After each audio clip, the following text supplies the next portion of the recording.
Яг л би үн тодорхой асуугаад байгаа юм л да. Хууль зүйн яам тодорхой хариулт өгөх үү те.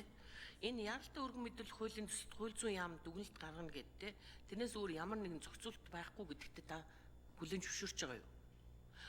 Хоёрдугаар хуулийг яаралтай батлах үндэслэл шаардлага энэ шалгуурыг яг тогтоож өгсөн юм уу л гэж асууад.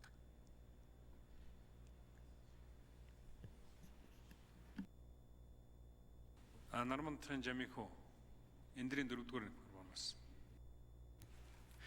За өнгөрсөн 2024 онд улсын хурлын дэгийн тухай хуульд өөрчлөлт орсноор бол хууль зүйн дотоод хэргийн яам нэн арилтай гормын хуулийн төсөл дээр дүгнэлт гаргадаг болсон байна.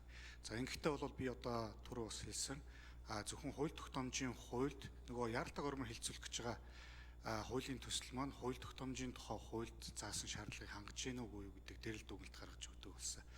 Тэрнээс биш яг одоо яг нэн яаралтай гормоор хилцүүлэх гол үндэслэл болсон үндэсний аюулгүй байдал тэр дундаа эдийн засгийн аюулгүй байдал дээр бол энэ дээр бол дүгнэлт гаргадаг байна.